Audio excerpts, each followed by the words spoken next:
Okay, running along. U.S., Russia. Russia obviously can... dang it. Russia obviously continued to primarily just build right here. Retook here. I'm assuming the U.S. probably attacked. I wonder if U.S. lost any fighters, because I don't think they had any guys left. Nope, they did not. Unfortunate. So he attacked it with 2 fighters and a bomber. We did not get a hit back. Bummer. Let's see. C-Zone 53. Destroyed 1 fighter, 2 destroyers, and a transport. Lost a carrier and 2 fighters. I don't even know what this was. Oh. Yeah, okay. He lost 2 fighters, killing my fighter, 2 destroyers, and carrier and transport. So I didn't do a very good job of hitting back on there, unfortunate. Oh, well, like I said, I didn't have much more planned for them other than now that he has a sub and I've got nothing. A sub, fighter, and bomber over in the Pacific, and I've got nobody. So we're going to have to start matching some fleet up with whatever U.S. decides to do over here. I got a turn. They're going to have a turn to get over, and then I can start building.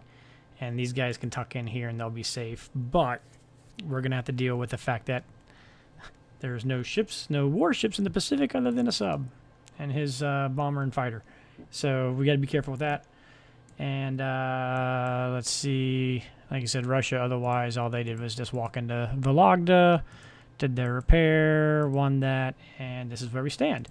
So I did a quick count of, can we shoot for Japan 21 again as a possibility on Moscow? End result, 10% is about the best we're going to get, and that's, even stretching it. So, no. Problem with that is if we can't do it 21, then these fighters can go US 20, US 21. And then they're blocking 22. So now we've got another 8, 10 fighters on top of these fighters. So Japan 22's not looking good. Japan 23's not looking good. He's just not looking good anytime soon. So we're digging in for the long battle, and that's going to be tough with us not being able to do anything about Italy here. So we're going to expand our borders as best as we can. We did have enough money that we're going to buy 9 infantry and a fighter. 1 more fighter to help us with trading aspects in the area. So, here we go. So, we're going to take everything that we can. We are going to go ahead and try and stack Karelia at the same time, which runs the risk of overstretching, but we need to overstretch. We need to get income where we can. So, anyways, 9 infantry, 1 fighter is what we're buying.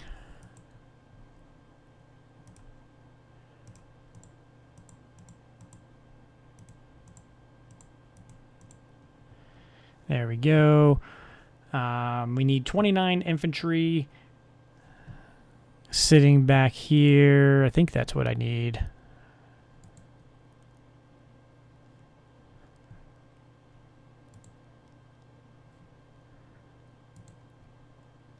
Actually, I think we're going to need 30 infantry sitting back here at the end of the day. Maybe 31 to really make me feel semi-comfortable.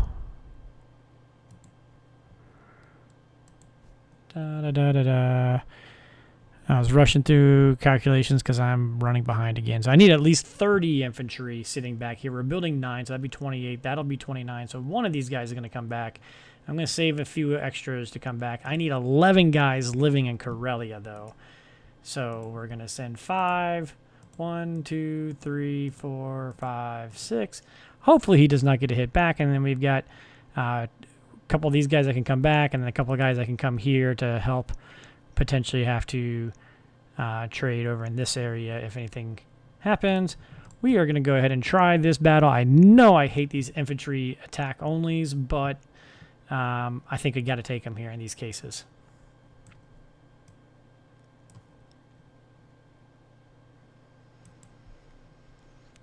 I'm really hoping he does not get a hit back in Karelia.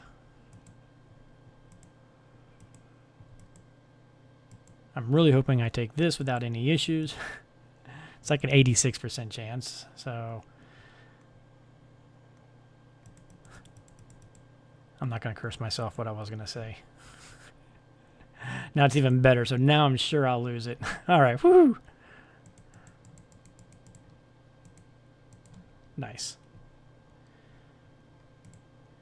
And now we're going for the bonus on the cake here. If we can take this guy with without losing. If we can do a 1 infantry, 1 fighter and take him without losing anybody. This is icing on the cake. We could really use some icing on our cake right now. Got the hit and the miss. And the miss. Icing on the cake. Nice, nice, nice. All right. Now we're going for the double icing. No hitbacks. No hitbacks. And I got to hit him on the first round. 11 dice. Please get a 1 in there somewhere. Oh, my God. Oh, my goodness. No hitbacks, right? I didn't say no hits. I said no hitbacks. There's a hit. Nothing more. Don't make this worse than it is. All right. I guess I got to be satisfied with that.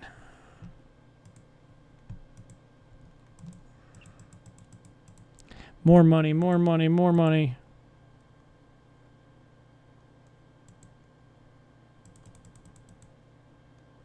Come on. There we go.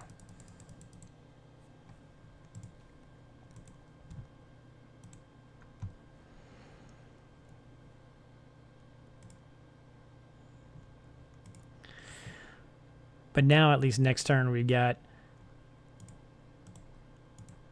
11 fighter or 11 infantry plus fighters I could hit here and bounce back that we could send there. So that takes me to 29, takes me 31. I think we're going to shift them over so that we can push them up if we need to.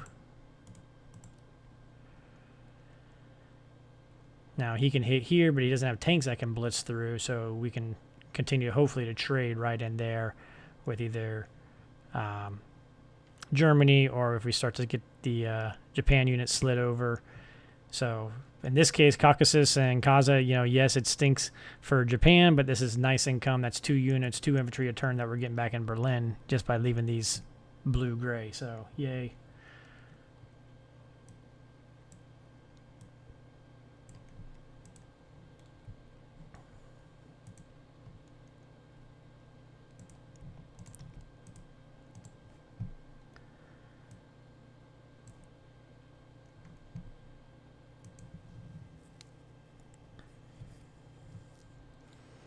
$41 collected. So now we can build some infantry up here. We can build down here. We can start doing a little bit more. But again, we just got to be careful not to get overextended. I'm really worried about overextending myself and him taking advantage of that. So we just got to be mindful of that here. So this is what Europe's looking like. Hopefully we can keep him pinned in. Maybe, I mean, if he's going to drop these 10 infantry here, that's going to be a pain. But one of the things, I want to keep this as close as I can to minimize how much you can get in here. We're going to try and bring the 4 planes into Egypt so that he at least has to cover 4 planes. And then if he goes too far in, then I come back up this way again. Of course, I do need to get a transport over here to make that a little bit more of a valid threat. All right, there we go.